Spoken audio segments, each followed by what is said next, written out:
Saudara-saudara, salah satu topik atau isu yang cukup penting, kalau bukan paling penting di dalam pembangunan adalah soal inklusivitas. Inklusivitas berarti pembangunan itu mesti memberikan manfaat bagi semua. Bukan hanya pembangunannya, bahkan dalam merancang kebijakan untuk membangun. Maka, prinsip inklusivitas itu menegaskan agar semua bisa terlibat, merumuskan kebijakan, menjalankan, dan terutama menikmati hasil pembangunan. Tetapi prinsip ini jauh lebih mudah dikatakan daripada dijalankan. Mengapa? Karena seringkali kita sendiri tidak sadar bahwa dalam tindakan kita, pilihan-pilihan kita mengeksklusi, kita membuat sebagian dari rekan-rekan kita sendiri sesama warga negara tidak bisa ikut menikmati pembangunan, tidak bisa ikut terlibat, membuat kebijakan, apalagi menentukan arah pembangunan. Salah satu di antara mereka yang selama ini seringkali disadari atau tidak disadari, disengaja atau tidak disengaja, tereksklusi dari proses pembangunan adalah para penyandang disabilitas. Ini topik penting. Ini hal mendasar. Di banyak negara maju, persoalan disabilitas itu bukan persoalan sosial, bukan. Disabilitas adalah persoalan pemenuhan hak warga negara. Di negara kita, urusan disabilitas itu masih ditangani oleh Kementerian Sosial. Itu menunjukkan bagaimana disabilitas dipandang sebagai masalah sosial yang mesti diselesaikan. Di negara-negara lain tidak. Disabilitas itu ditangani oleh kementerian yang setara, barangkali kalau di Indonesia, Kementerian HAM, Kementerian Hak Asasi Manusia. Mengapa? Karena sekali lagi, soal disabilitas ini adalah soal hak warga negara. Bagian dari proses pembangunan yang mesti inklusif. Dalam obrolan kita hari ini di Nalar Talks, kita kedatangan tamu yang sangat menguasai persoalan ini, Mbak Wuri Handayani. Mbak Wuri Handayani ini seorang akademisi dan seorang aktivis. Beliau dosen di Fakultas Ekonomi dan Bisnis, UGM, Universitas Gadjah Mada di Jogja. Beliau juga adalah Ketua Unit Layanan Disabilitas di kampusnya di UGM. Nanti kita akan ngobrol banyak dengan Mbak Wuri. Tetapi inti obrolan kita nanti, dan mudah-mudahan ini juga membantu kita semua memahami kompleksitas ketika kita mau mendorong inklusivitas khususnya penyandang disabilitas dalam pembangunan di Indonesia. Mbak Wuri, selamat siang, selamat datang di Nalar. Selamat siang, Mas Yanuar. Terima kasih loh Mbak berkenan hadir di Nalar Talks hari ini. Saya yang terima kasih. Nanti, saudara sekalian, saya akan dibantu oleh Mbak Rosa. Mbak Rosa ini Direktur Eksekutif Nalar. Selamat siang, Ros. Selamat siang, Mas Yanuar. Mbak Rosa ini Direktur Eksekutif di Nalar Institute, Mbak Wuri. Nanti Rosa akan membantu saya ngobrol kok dibantu ya Mbak ya, tapi menemani saya ya kan, kita ngobrol-ngobrol mengenai persoalan yang ingin kita obrolkan siang hari ini, mengenai inklusi dalam pembangunan, mengenai disabilitas, dan mengenai isu-isu lain terkait dengan itu. Oke, jadi Rosa, coba. Saya dibantu untuk ngobrol, silakan. Mulai. Oke, baik. Terima kasih Mbak Wuri sudah hadir di sini untuk berbincang-bincang tentang topik GETSI dan pembangunan. Nah, aktivitas apa saja selama ini yang Mbak Wuri hari ini jalani gitu? Aktivitas dari hari ini, mungkin kegiatan hari ini. Ya, baik. Terima kasih Mbak Rosa atas kesempatannya. Nah, jadi saya harus bercerita agak panjang dulu ya, kenapa saya pada akhirnya terjun di isu disabilitas ini. Pada awalnya saya bukan disabilitas, tetapi karena kecelakaan naik gunung di tahun 93, menjadikan saya sebagai pengguna kursi roda seumur hidup. Karena ada dislokasi di tulang belakang. Nah, sejak saya mengalami kecelakaan dan masih di rumah sakit, itu saya sudah mengalami penolakan karena saya harus diminta pindah ke fakultas lain. Saya awalnya di fakultas farmasi. Itu. Oh, Mbak Wuri dulu farmasi? Saya dulu fakultas farmasi. Okay. Nah, kemudian saya bertahan di fakultas farmasi dengan pertimbangan bahwa tidak ada kondisi intelektual yang mempengaruhi kondisi saya walaupun dalam kondisi di atas kursi roda. Jadi saya pun tetap kekeh untuk di fakultas farmasi. Tapi memang saya harus menghadapi kondisi lingkungan yang kurang suportif, sehingga saya seringkali di kelas disindir, kemudian terutama di laboratorium ya, saya tidak mendapatkan bantuan yang memadai. Kemudian lift juga tidak ada sehingga harus digotong rame-rame ke atas gitu. Nah, kondisi-kondisi seperti itu yang akhirnya membuat saya harus memikirkan bahwa ya sudah saya harus pindah dengan pertimbangan saya mendapatkan support yang lebih positif gitu. Nah, itu mungkin diskriminasi awal yang saya alami sendiri ya, Mbak, ya? Sendiri. Okay. Nah, kemudian saya bisa menyelesaikan studi di Fakultas Ekonomi dengan predikat cum laude, sehingga saya pun melamar sebagai dosen di kampus tersebut. Nah, lagi-lagi saya mengalami diskriminasi yang kedua, bahwa saya ditolak, dan penolakan itu secara eksplisit disampaikan karena saya menggunakan kursi roda. Sementara eksplisit, Mbak? Betul. Disampaikan dengan alasan bahwa fakultas tidak menyediakan lift untuk pengguna kursi roda. Padahal selama 4 tahun saya juga tidak pernah menuntut adanya fasilitas-fasilitas itu dan tidak ada masalah. Tetapi bukan berarti kemudian saya berhenti bekerja, saya tetap bekerja di sebuah rumah sakit, kemudian saya juga bekerja di Fakultas Kedokteran, gitu ya. Nah, di posisi yang sama saya kemudian melanjutkan S2, dan kalau ada rekrutmen lagi di dosen, karena saya punya passion di sana, saya tetap melamar, sampai 6 kali saya. 6 kali? 6 kali melamar jadi dosen, dan tidak hanya sekedar melamar, tapi berproses sampai akhir, dan pada saat pantukir ya, mungkin namanya waktu itu, terus kemudian saya yang selalunya di reject gitu. Nah, dengan alasan yang sama, karena dekannya juga masih orang yang sama. Gitu. Waktu itu Mbak Wuri sudah S2 padahal? Saya sudah S2, ada yang itu. Lalu di 2005 ketika 2004 maksud saya, SBY waktu itu sempat pertama kali membuka kesempatan rekrutmen PNS secara nasional ya. Saya pun melamar ke Pemkot Kota Surabaya. Nah, lagi-lagi belum sampai ke proses untuk seleksi, masih di pendaftaran, saya ditolak. Dan itu benar-benar tertulis di surat penolakannya bahwa saya tidak memenuhi kriteria sehat jasmani dan rohani, dalam kurung menggunakan kursi roda. Itu. Nah, berawal dari surat tersebut, karena yang sebelumnya penolakan itu tidak ada surat ya, berawal dari penolakan tersebut, kemudian saya mengklarifikasi kepada pemerintah kota, memang apakah ada kebijakan seperti itu, dan saya mendapatkan penjelasan memang untuk penjelasan terkait dengan kriteria sehat jasmani dan rohani ya memang tidak boleh penyandang disabilitas. Nah, 2 surat itu kemudian saya jadikan sebagai dasar untuk mengajukan tuntutan ke PT UN bahwa bahwa interpretasi dari pemerintah Kota Surabaya penyandang disabilitas, maksud saya sehat jasmani dan rohani yang diinterpretasikan bukan cacat fisik dan mental, pada waktu itu namanya istilahnya cacat ya, itu mental tidak benar gitu. Nah, tuntutan saya adalah bahwa penyandang disabilitas di periode berikutnya boleh mendaftar, hanya boleh mendaftar. Sebenarnya itu. Karena waktu itu saya sempat mendapatkan kritikan bahwa ini hanya untuk kepentingan saya pribadi, saya mau jadi PNS gitu. Nah, saya bilang bukan, ini persoalan yang terjadi itu adalah persoalan struktural di Indonesia.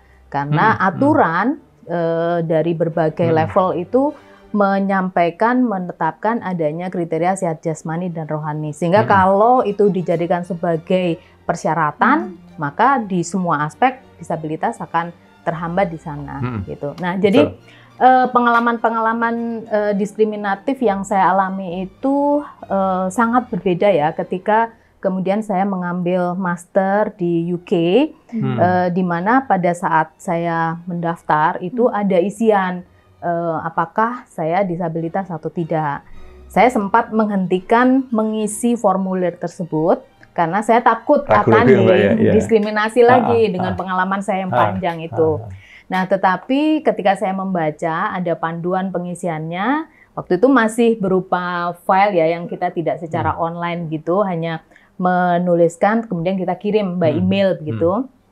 Nah, ada salah satu statement di situ bahwa yang intinya mengatakan begini, bahwa declare untuk disabilitas bukan untuk mendiskriminasi tapi untuk memfasilitasi. Karena kita perlu untuk memberikan dan menyesuaikan apa yang diperlukan oleh calon mahasiswa. Nah, dari situ kemudian saya mengisi dan kemudian saya kirimkan. Dan kemudian dari situ saya mendapatkan respon langsung dari Disability Service Unit untuk meminta mana saja apa yang saya perlukan, baik secara akademik dan non-akademik. Nah, itu kan berbeda ya, berbeda sekali gitu. Nah, kemudian di Leeds, di University of Leeds, saya benar-benar difasilitasi dari terutama akomodasi karena saya memang memerlukan di sana.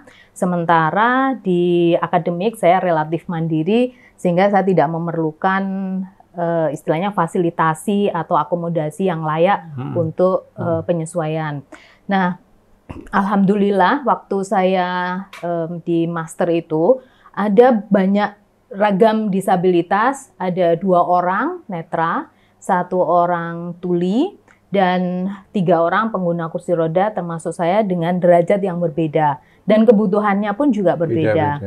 Nah, di mana yang 2 disabilitas pengguna kursi roda ini itu didampingi oleh personal assistant karena mereka tidak bisa berbicara sehingga harus melalui PA-nya, personal assistant-nya. Lalu yang tuli itu didampingi oleh 3 orang, 2 orang sebagai penerjemah bahasa isyarat secara bergantian dan 1 orang sebagai note takers. Lalu yang 2 netra, yang 1 ini relatif sudah melek teknologi, jadi dia hanya menggunakan 1 alat yang bisa didengarkan. Nah, 1 lagi dia benar-benar yang masih manual karena mungkin dari Afrika ya. Jadi dia menggunakan braille. Nah, semuanya tuh difasilitasi. Nah, di situ saya bisa melihat bahwa ternyata berbeda sekali gitu apa yang saya alami dengan Indonesia dan apa yang saya alami di UK. Nah, itu yang kemudian menginspirasi saya bahwa hal ini harus dibawa ke Indonesia gitu. Bagaimana adik-adik disabilitas, karena tidak ada satupun orang yang mau ya menjadi disabilitas, itu tidak mengalami kesulitan, tidak mengalami hambatan seperti yang generasi saya dan mungkin lebih senior itu alami gitu. Nah, sehingga konsep mengenai Disability Service Unit itu harus ada gitu di Indonesia. Nah, namun saya belum punya kesempatan untuk bisa mengimplementasikan karena 2010 saya kembali ke UK untuk mengambil S3 dan di sana saya mendapatkan pengalaman yang lebih lama, banyak lagi dengan berbagai Disability Service Unit di universitas. Tapi ketika saya kembali ke Indonesia dan saya bergabung di UGM, maka itulah yang kemudian saya bawa untuk bisa diimplementasikan di Indonesia.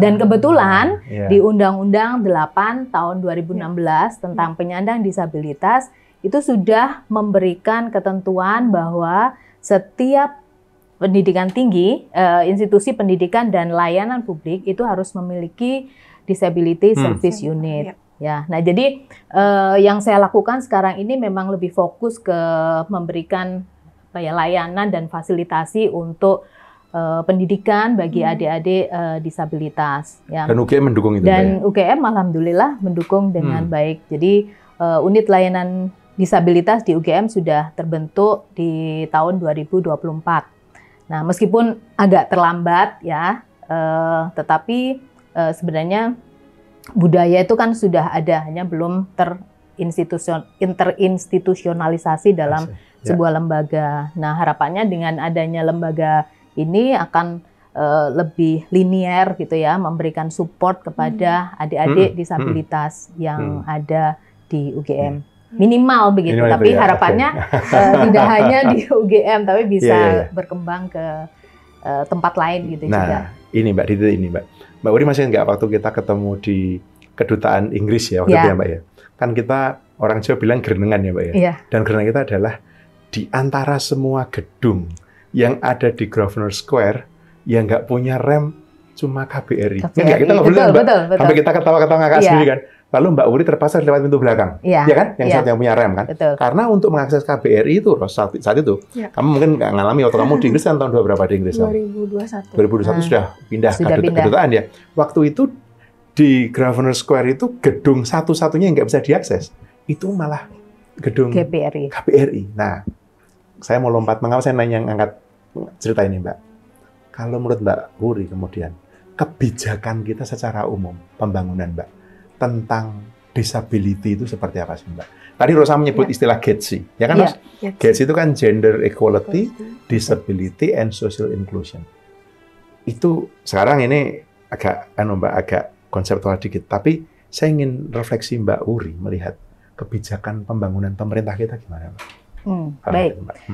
Nah, mungkin saya harus melihatnya dari aspek peraturan dulu ya, Mas. Nah, jadi dari aspek peraturan itu Indonesia cukup signifikan ya, ada perubahan ketika di Undang-Undang 64 tahun 97 tentang penyandang cacat itu masih memiliki paradigma charity gitu. Di mana disabilitas itu dianggap sebagai objek, kemudian masalah sosial seperti yang disampaikan Mas Yan tadi gitu. Tapi ketika ditetapkannya Convention on the Rights of People with Disabilities, di mana Indonesia meratifikasi tahun 2011, maka harus dijadikan sebagai undang-undang dan itu kemudian diundangkan dalam Undang-Undang Nomor 8 tahun 2016. Jadi 5 tahun setelah konvensi. 5 tahun setelah konvensi. Dan itu pun perjuangannya cukup panjang ya dari kami aktivis-aktivis pegiat disabilitas dan juga HAM gitu.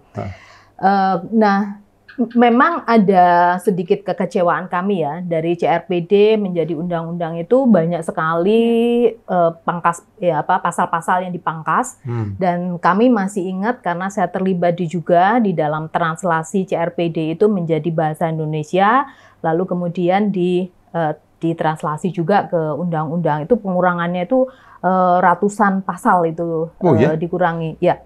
Nah, tetapi perspektif dari Undang-Undang 8 tahun 2016 itu sudah paradigmanya bukan lagi charity, sudah mengadopsi ke model sosial dan juga model HAM, di mana mengakui hak-hak penyandang disabilitas. Nah, permasalahannya adalah bahwa, dan ini selalu terjadi di Indonesia, aturannya bagus, nah tetapi implementasinya itu yang masih jauh dari harapan. Itu.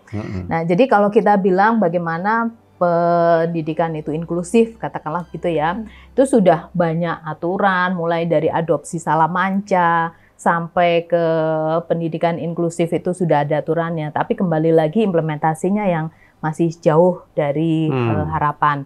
Nah, jadi kalau kita bicara tentang apakah kemudian pembangunan itu sudah inklusif bagi penyandang disabilitas, saya tidak ingin menyimpulkan, tapi saya ingin menyajikan data ya, bahwa dilihat dari misalnya kesempatan untuk mengakses pendidikan sebagai hak dasar dari setiap anak itu masih sangat jomplang ya, di mana UNESCO pernah membuat sebuah kajian 3 dari 10 anak disabilitas di Indonesia itu belum pernah mengenyam sekolah gitu. Oh iya Mbak? Ya. Nah, kemudian angka partisipasi murni di semua level itu pasti gapnya semakin tinggi gitu ya. Ketika katakanlah di level sekolah dasar, partisipasi murni disabilitas itu masih di level 80-an sementara yang non disabilitas itu di 93, 94 ini masih dasar ya? Ya 94 ya, masih ada gap gitu ya. Tapi semakin tinggi itu kan semakin semakin tinggi gapnya juga gitu. SMP, kemudian SMA, apalagi di perguruan tinggi. Angka partisipasi murninya itu hanya 7% di perguruan tinggi gitu. Nah, sementara di level yang non disabilitas sekitar 20 sekian gitu. Itu masih gapnya semakin tinggi. Artinya drop out rate-nya tinggi banget ya?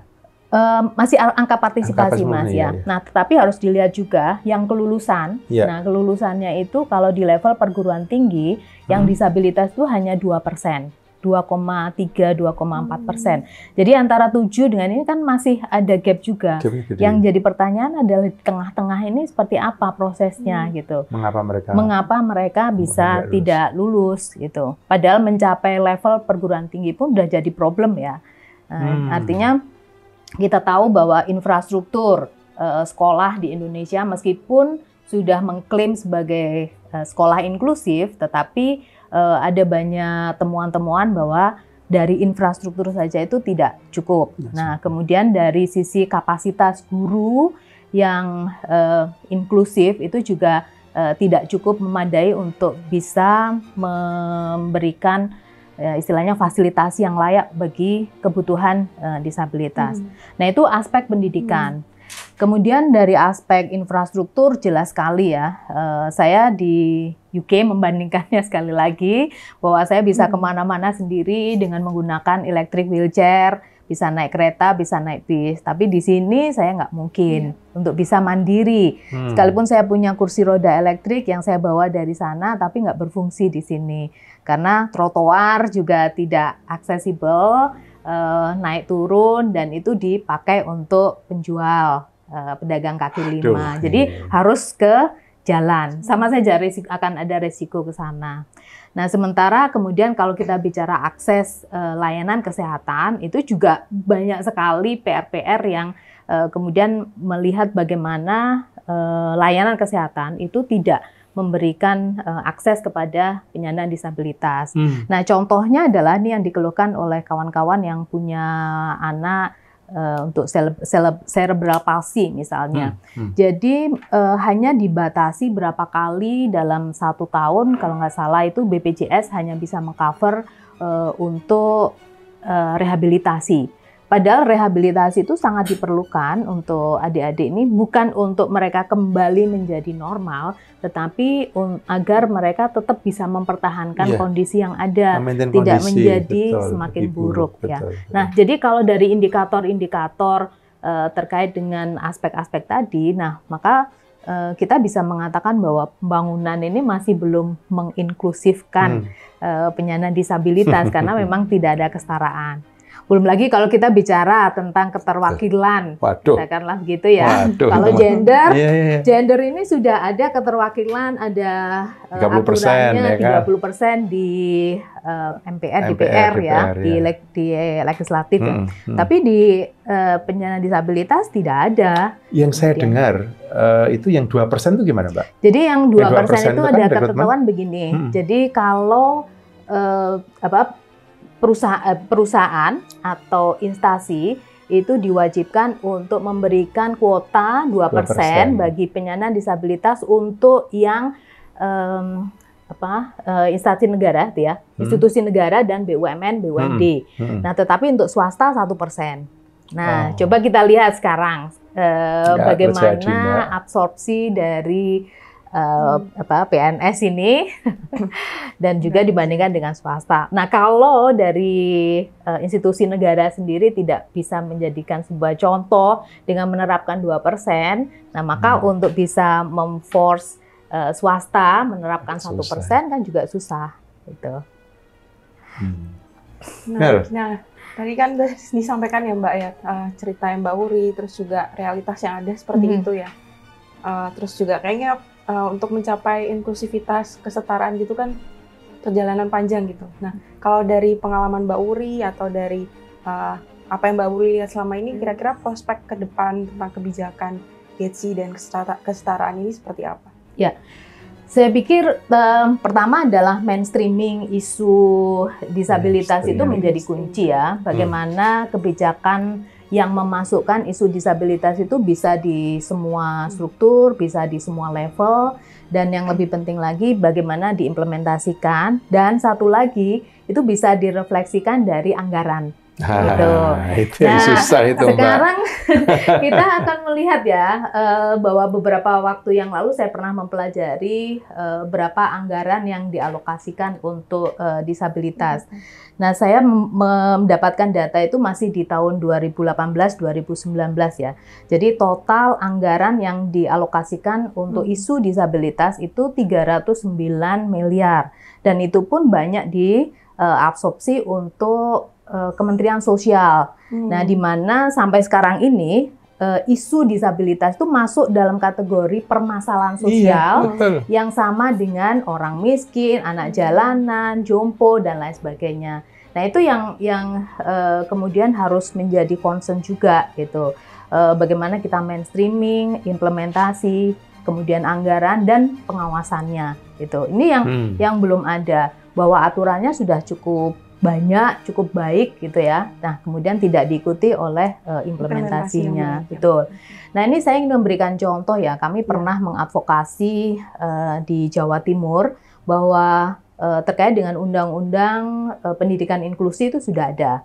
Nah, tetapi ketika diimplementasikan di level kota, maka dinas-dinas ini menganggap bahwa kita tidak punya aturan pelaksana untuk bisa mengimplementasikan pendidikan inklusif ini, sehingga ada undang-undangnya tapi nggak ada peraturan pelaksana. Belum ada aturan pelaksananya. Jadi misalnya peraturan wali kota atau seperti itu yang kemudian bisa diikuti oleh dinas-dinas dan kemudian diwujudkan atau dimunculkan dalam anggaran. Nah, sehingga sekolah-sekolah yang sudah ditunjuk sebagai sekolah inklusi itu juga nggak bisa jalan karena mereka nggak ada anggarannya gitu. Nah, jadi mainstreaming itu menjadi isu yang penting untuk bisa disuarakan gitu ya. Itu yang pertama. Kemudian yang kedua adalah dengan memberikan partisipasi yang bermakna ya, meaningful participation dalam setiap proses yang ada. Artinya bahwa ketika ada sebuah bangunan dibangun, kebijakan yang berkait dengan disabilitas, maka penyandang disabilitas itu juga dilibatkan di dalam proses tersebut, sehingga kebutuhan-kebutuhannya ini bukan dari POV-nya pengambil kebijakan, tetapi memang berdasarkan kebutuhan dari disabilitas. Nah, ini contoh yang sederhana saja ya, beberapa waktu yang lalu di UGM itu maksudnya bagus ya, jadi mau membuat guiding block bagi pengguna netra gitu. Nah, tetapi masalahnya ketika perspektifnya ini belum kuat gitu ya.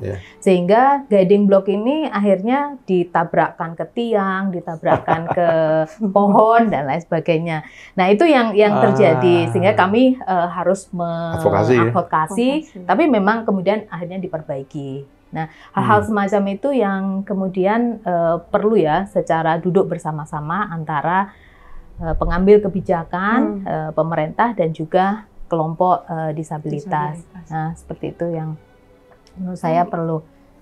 Kalau lebih spesifik, Mbak, saya sebenarnya Ros ya. Nanti ini kan topiknya menarik, ini kan ke depan gimana, Mbak. Saya itu punya concern, Mbak. Ketika istilah tadi karena Mbak Wuri bicara soal mainstreaming dan itu sebagai seorang mantan yang ada di membuat kebijakan itu agak ke-trigger itu. Karena kalau ngomong mainstreaming ya, Mbak, ya itu memang perlu komitmen dari atas loh, Mbak. Kalau nggak ada political buy-in itu nggak bisa. Dulu saya masih ingat banget, Mbak, waktu itu memainstreamkan disaster dalam pembangunan infrastruktur. Karena kita hidup di negara yang rentan dengan penuh risiko kebencanaan, maka pembangunan infrastruktur itu mesti harus punya perspektif disaster. Saya jadi kepikir ini, pembangunan infrastruktur kita itu juga punya perspektif disabilitas atau tidak? Selain paving jalan, Ya. yang di Jakarta juga kita lihat kan, kalau nggak nabrak pohon, malah pernah ada lubang di mana nyebrang. Saya mikir, ini ngawur betul ini ya. Tapi sejauh Mbak Wuri, kan Mbak Wuri pasti terlibat dengan teman-teman Ya. kan. Mainstreaming ini untuk program yang sangat konkret Mbak, misalnya infrastruktur publik gitu misalnya. Memastikan semua gedung pemerintah bisa diakses, memastikan semua fasilitas bisa diakses, transportasi misalnya. Itu sudah seberapa jauh, Mbak? Dan ke depan tadi kata Arsa, tadi saya pinjam dia, prospeknya kira-kira kemana, Mbak? Di pemerintahan sekarang ke depan. Oke, baik. Nah, sebenarnya kalau dari aksesibilitas bangunan dan gedung itu dari PUPR itu sudah membuat standar. Oh, sudah ada ya? Sudah ada Oh, bagus dong standarnya. dia. Sudah. Sebenarnya tahun 2006 sudah ada, kemudian direvisi di tahun 2017. Nah, masalahnya adalah sekali lagi tidak semua level itu memahami bahwa ada peraturan tersebut gitu. Nah, jadi dulu ketika kami sampai sekarang ya, ketika kami melakukan advokasi, kami berikan itu. Ini loh Pak, sudah ada standarnya. Coba lihat di sini, standarnya sudah ada. Jadi artinya misalnya toilet ya, toilet itu posisinya lebar dari pintu seperti apa, pintunya modelnya seperti apa yang aksesibel, posisinya, handrail dan lain sebagainya itu semuanya sudah ada, termasuk parkir, lalu juga ada tempat duduk bagi atau orang yang dikosongkan dalam kursi roda gitu kan. Nah, itu semuanya sudah ada. Nah, tapi kembali lagi bahwa ini yang kemudian hilang ketika proses pembuatan atau penyusunan penyusunan pembuatan gedung dan lain sebagainya. Nah, ini yang rasanya harus perlu disuarakan terus gitu. Nah, saya pikir juga kita penyandang disabilitas juga yang harus speak out gitu ya, menyampaikan bahwa ini kalau ada persoalan semacam ini, kita ada masalah semacam ini, itu yang kemudian harus disuarakan. Nah, saat ini sosial media sudah sangat powerful ya untuk bisa menyuarakan seperti itu. Ya walaupun kalau dipikir saya tuh udah kejadian ini tahun 93 ya, 30 tahun saya kondisi seperti ini ya. Tetapi memang saya melihat adalah perubahan-perubahan itu ke sana. Jadi misalnya kampus-kampus sudah banyak yang menerima penyandang disabilitas, sementara saya dulu ditolak gitu kan. Lalu fasilitas publik misalnya di kereta itu juga sudah ada lift. Dulu zaman saya ke Gambir tahun 97 itu yang masih diotong-otong. Nah, semacam itu. Lalu misalnya di kereta ya, meskipun ini juga agak-agak aneh nih gitu ya. Jadi ada space untuk gambar kursi roda, tapi bukan yang seperti pengalaman saya di Malaysia ataupun di UK yang kita bisa masuk dengan lempeng gitu. Tapi intinya tempat itu hanya untuk menyimpan kursi roda, bukan untuk pengguna kursi roda. Nah, ini yang kita terus suarakan gitu. Jadi ya harus terus menerus ya. Kita nggak tahu sampai kapan ini akan selesai dan saya yakin tidak akan pernah selesai. Tapi setidaknya ada perubahan-perubahan yang dilakukan gitu. Memang nggak gampang harus ya. Kan kami di Nalar ini kan ya Mbak ya, sering sekali mendiskusikan soal reformasi kebijakan publik, dan saya kira ini cerita siang hari ini itu menunjukkan ya memang nggak gampang ya Mbak ya. Pertama memahami kompleksitas ini. Rosa ini kan belajar banyak mengenai perilaku Mbak. Jadi mau melihat bagaimana perilaku itu nyambung dengan kebijakan. Tapi ini nampaknya kalau pembuat kebijakannya tidak memahami istilah anak sekarang itu POV ya, POV-nya. Apa namanya point of view-nya penyandang disabilitas, mungkin nggak akan pernah bisa memahami juga, mesti membuat kebijakan yang gimana gitu. Gimana Ros, kamu sendiri sebagai orang psikologi yang mempelajari itu kan? Ya tadi nyambung ya tentang kebijakan yang berarti permasalahannya bukan hanya struktural tapi kultural juga. Betul. Ya. Nah mungkin saya mau membahas yang kultural ini kan karena ini masih banyak orang yang mungkin cenderung belum terlalu banyak awareness tentang disabilitas. Mungkin dari kacamata Mbak Wuri sendiri tadi sudah ngasih input ya soal kebijakan ke depan, prospek ke depan. Nah, kira-kira kesadaran masyarakat terkait dengan kebutuhan disabilitas atau juga prinsip GETSI itu seperti apa selama ini? Gitu. Karena itu kan tadi kita sudah main ke media sosial, itu kan berarti sebenarnya bagian dari kita menyalurkan awareness juga terkait real loh, masalah disabilitas itu bukan masalah sosial, tapi sebenarnya itu hak setiap manusia, maksudnya hak orang itu sendiri gitu. Ya. Nah, jadi ini menarik juga ya. Saya pikir bahwa seringkali orang ini tidak aware, dia tidak care terhadap isu disabilitas karena tidak mengalami sendiri. Nah, mungkin kalau saya tidak disabilitas, mungkin saya juga agak jauh ya dari isu disabilitas, sehingga proximity dengan kejadian itu menjadi sangat krusial. Yang pertama selalu kami sampaikan ya bahwa disabilitas itu bisa terjadi kepada siapapun, dimanapun, kapanpun, karena sakit, karena tua, karena kecelakaan, karena bencana. Mana Indonesia ini juga sangat rentan ya tadi terhadap bencana. Itu yang pertama. Nah, kemudian yang kedua, bagaimana sensitivitas itu bisa kita munculkan. Saya pikir harus ada semacam training-training yang mendekatkan mereka pada posisi-posisi yang memposisikan non-disabilitas itu ke dalam disabilitas. Yang saya dapatkan dulu ketika training di Korea, itu untuk manajer di level-level yang sudah middle dan top level, mereka itu harus mengikuti sensitivity training itu dengan menjadi disabilitas gitu. Oh iya, jadi, Mbak? Iya betul. Kayak apa Mbak training? Jadi misalnya begini, ada seseorang yang kemudian dia duduk di kursi roda selama 1 hari, 2 hari, 3 hari untuk mengalami gitu.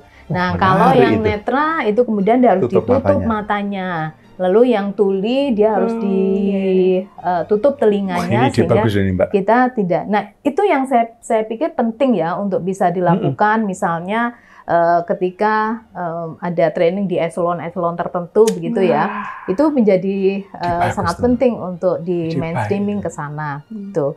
Nah, kemudian pendidikan itu juga menjadi kunci juga ya.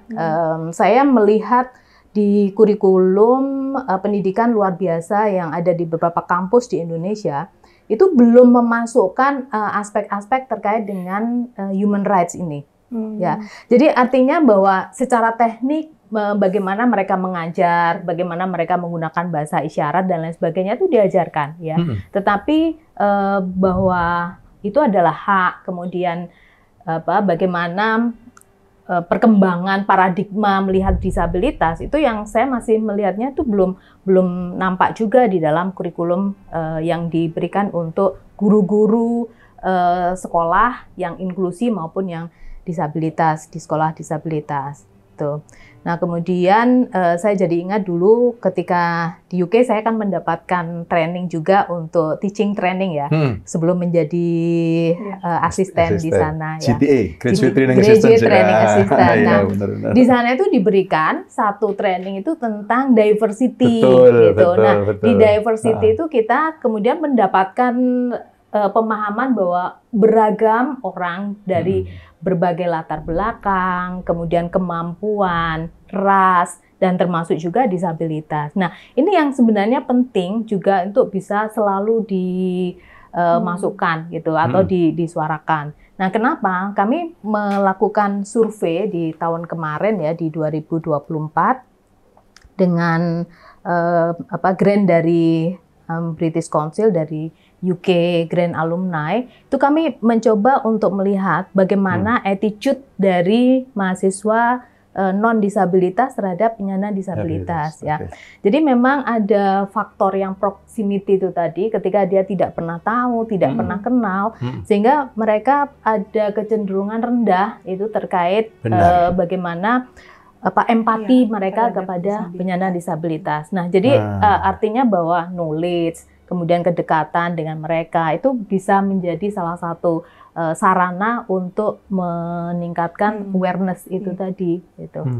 Nah, ini menarik Mas Januar, kan kalau di ilmu perilaku ya atau psikologi sebetulnya dalam proses tadi pembuatan kebijakan terus tadi salah satu yang Mbak Uri alami bahwa mereka merasakan ya ditutup matanya itu kan sebenarnya bagian dari menumbuhkan kesadaran para pembuat kebijakan itu atau mereka yang berada dalam sektor itu kan jadi tahu gitu. Nah, itu kan bisa jadi salah satu hal sebagai bahan atau sebagai eksperimen yang akhirnya bisa menjadi trial untuk gambaran pembuatan kebijakan khusus para penyandang disabilitas. Nah, itu bagian dari meningkatkan awareness juga gitu. Betul. Itu mengubah, tidak hanya mengubah perilaku tapi mindset juga bahwa memang itu harus dialami gitu, eksperimen gitu. Saya jadi ingat Mas, dulu Gimana? di Surabaya itu tahun 2006 kalau nggak salah, itu mulai dibangunlah trotoar-trotoar yang aksesibel bagi disabilitas.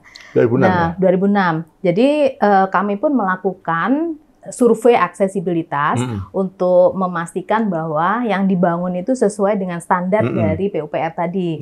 Karena standar aksesibilitas itu ada beberapa prinsip, yaitu yang pertama aman, yang kedua dan nyaman, dan yang ketiga mandiri sebenarnya.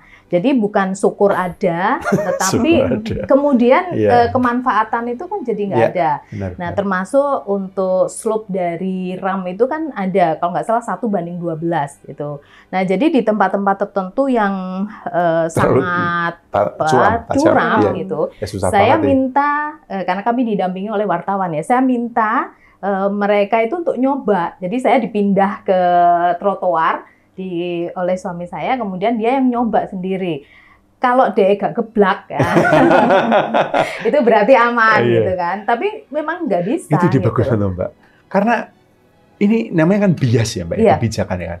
Kalau tadi kita, kalau saya boleh bilang, banyak kebijakan itu bias orang yang bukan penyandang disabilitas.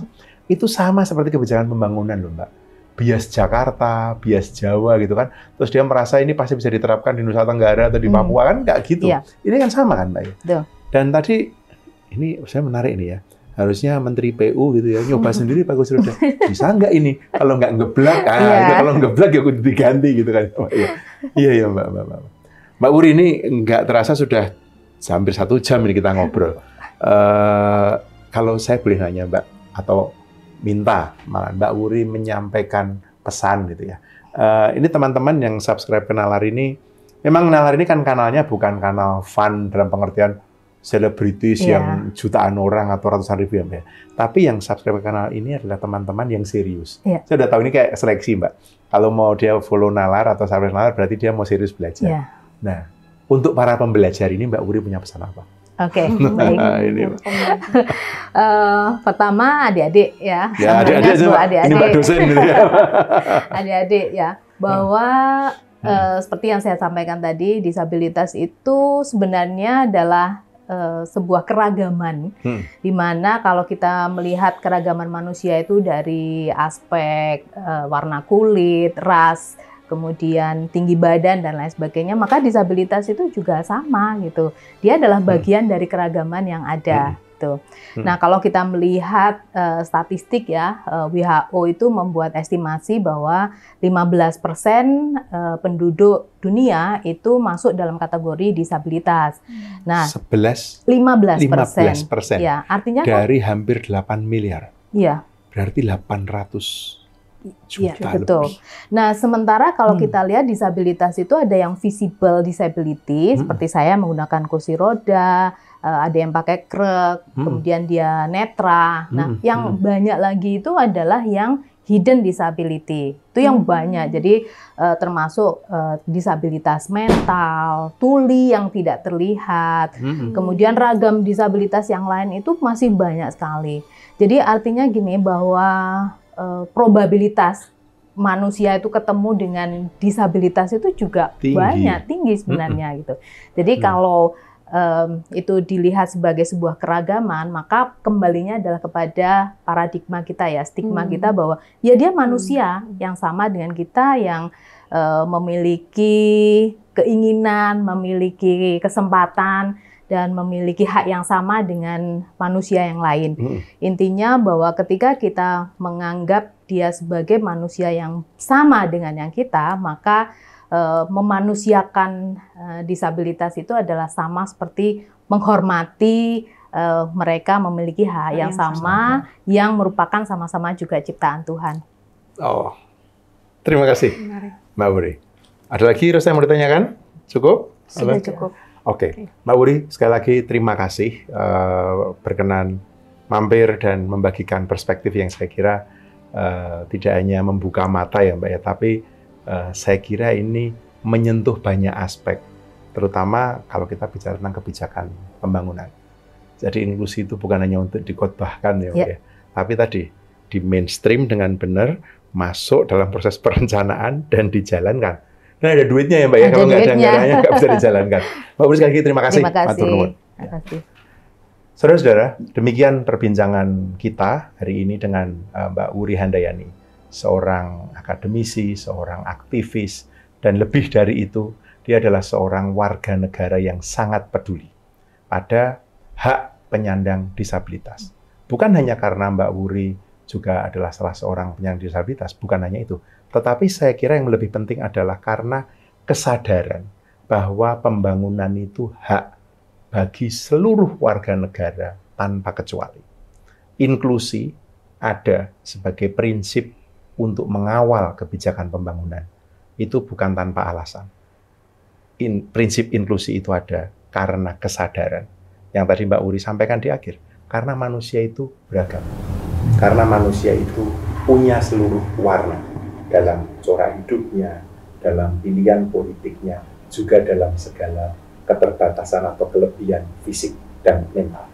Karena itu sekali lagi, saudara sekalian, mudah-mudahan obrolan kita dengan Mbak Wuri ini membuka mata, membuka hati, membuka pikiran bahwa inklusi sebagai prinsip pembangunan memang selalu tidak hanya harus dijunjung tinggi, tetapi dijalankan sepenuh hati.